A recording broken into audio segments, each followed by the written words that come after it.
E hoje eu vou falar então sobre isso, né? A privação de sono e quais são os prejuízos para a nossa saúde, né? Eu venho passando por isso agora com a Isadora. A Isadora, ela é, assim como todos os bebês, ela é um bebê que não sabe dormir, né? E que eu tô na luta, ensinando, me empenhando muito para que cada vez mais ela aprenda essa habilidade tão importante, que é uma habilidade que vai ser útil para o resto da vida, né? É um dos pilares essenciais de uma vida em equilíbrio, é o sono de qualidade. Então, cabe a nós, mães, pais, geralmente muito mais a mãe, né? Ensinar as nossas crianças a dormir e insistir nisso, né? Insistir nessa aquisição, que não é tarefa fácil, né? Muitas vezes dá vontade de a gente largar tudo. Ai, deixa, se dormir, dormiu, se não dormir, não dormiu. E tá tudo certo. Mas eu vim aqui hoje justamente para empoderar vocês, né? As mães que me acompanham, os pais que me acompanham, que vale a pena. Vale a pena a gente se dedicar, vale a pena a gente se empenhar, pode demorar, pode não demorar, né? Mas no final das contas vai valer a pena sim, tá? Então, quais são os prejuízos que a privação de sono nos traz? A gente, né, nós adultos, quando a gente acorda de manhã, a gente já tem a sensação, né, da privação desse sono.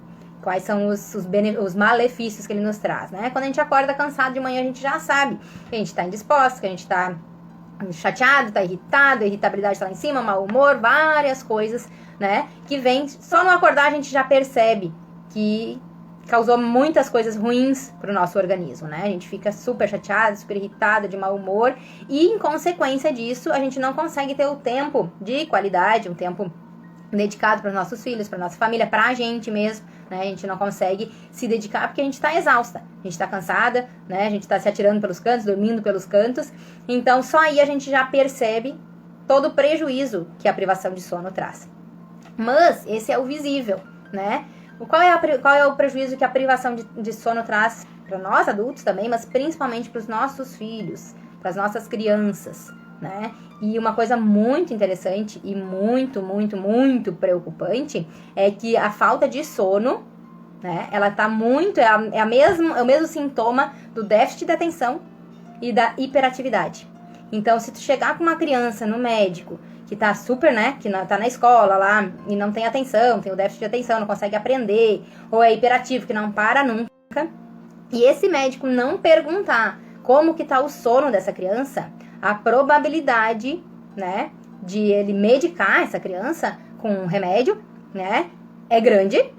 E não estou dizendo que só a única causa que não existe déficit de atenção e hiperatividade, não é isso. Mas uma das coisas que precisa ser eliminada é como essa criança dorme. Porque a falta de sono causa os mesmos sintomas, né, na criança, ela vai ter os mesmos sintomas que um déficit de atenção e uma hiperatividade. Porque ele não consegue se concentrar, essa criança não consegue se concentrar, nós adultos já não conseguimos.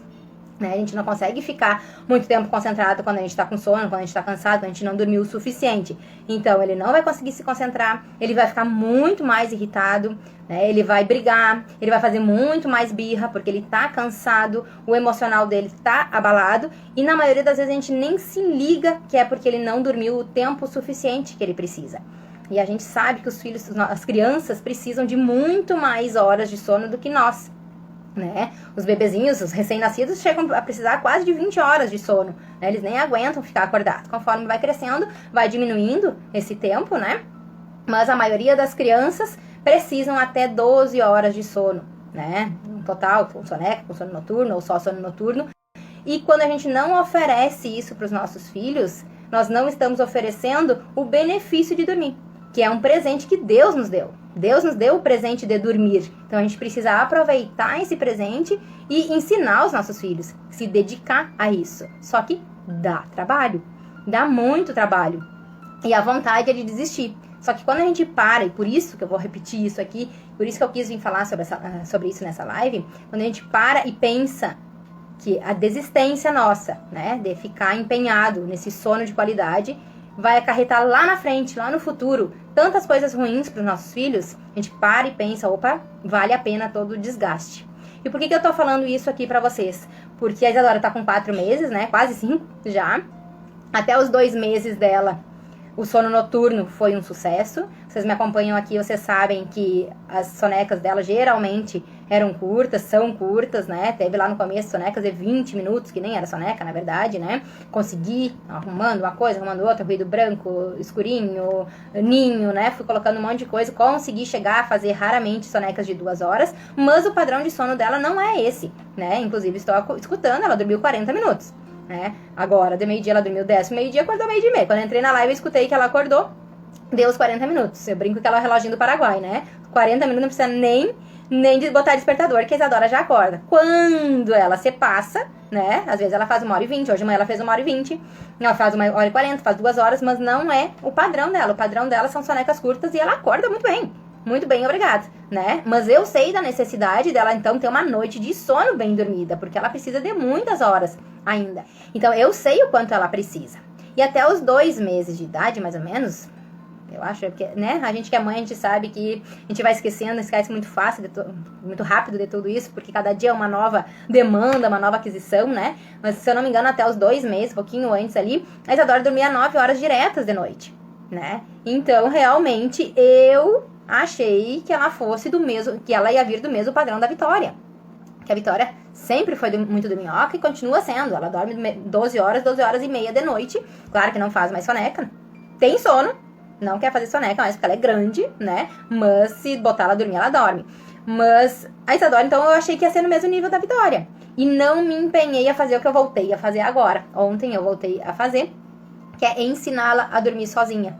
Porque o que estava acontecendo, como eu já tinha tirado, ela nunca, na verdade, ela nunca tinha tido associação do peito. Quando a gente se mudou para essa casa nova aqui, maravilhosa, abençoada, estou amando morar aqui, mas no começo não foi fácil por causa do frio. É uma casa que é muito fria, e o primeiro dia, que foi 1º de maio, que a gente se mudou para cá, já aquela primeira semana foi, acho que a semana mais fria desse ano, né? Então foi o pior frio que a Isadora pegou na vida, né? Foi o primeiro frio dela, e foi um baita de um frio. E ali começou a degringolar tudo. Ela não tinha essa associação do peito, e com a mudança aqui pra essa casa, que realmente, como a Ana falou ali, é um paraíso, aqui é dos deuses, mas, né, tudo tem o ônus e o bônus. Então, logo no começo, a gente pegou esse frio gigantesco aqui, eu não soube identificar logo, né, infelizmente, me culpei bastante por isso, cheguei a chorar por causa disso, mas, né, erramos, falhamos e tá tudo certo. Além da mudança, né, que pra uma criança, que se pra nós mexe, né, pra uma criança mexe mais ainda, né? Então, mudou de casa, mudou de quarto, mudou de tudo, né? E ainda pegou o frio, que era muito frio, e eu demorei pra identificar. E aí ela começou a acordar de madrugada aqui, e eu pegava e botava ela no peito, achando que era fome, né? 2 meses ela tinha, nem tinha 2 meses ainda. E aí ela começou a criar associação, né? Acordar de madrugada com a mama, né? E claro, daí ela dormia, e muitas vezes eu dormi com ela ali um pouquinho, botava depois no berço, mas dormia com ela ali, ela se esquentava, né? E numa certa noite, até foi um dia antes de eu ir no pediatra, eu peguei ela e eu disse pro Vini, essa guria tá com frio? Porque como ela dormia enroladinha, toda enroladinha, né? Mas as bochechas dela estavam muito geladas. Eu disse, é frio que a Vitória tem. E aí eu fui no pediatra no outro dia e tal, e eu comentei com ele e tal. E ele disse, pode ser. Porque como a gente se mudou e ainda não tinha instalado os ar, né? Demorou acho que uns 15 dias pra instalar os ar-condicionado e tal. Tem lareira na sala, tem fogão a lenha na cozinha, mas a casa é muito gelada porque não pega sol. Então, precisa do ar. Hoje, né, a gente usa direto ar e estufa ainda, né, no quarto pra ficar bem quentinho. E aí, começou, né, por isso que eu sempre digo, as crianças, eles são muito inteligentes, eles aprendem muito rápido. Então, rapidinho a Isadora aprendeu que dormir no peito, dormir na cama com a mãe é melhor. E aí, naquela noite que eu fui no pediatra, eu disse, eu vou fazer o teste, eu vou ligar a estufa hoje, porque não tinha o ar ainda. Liguei a estufa e a Isadora dormiu.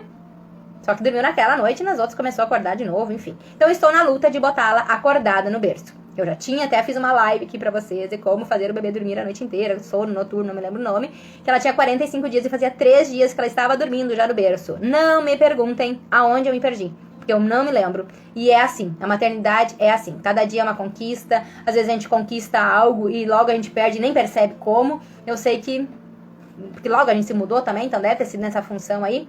Enfim, né? São 4 meses, quase 5, né? 2 meses aí que tá sendo bem intenso. Pra mim é bem difícil isso, porque ela chega a acordar até 3 vezes na madrugada.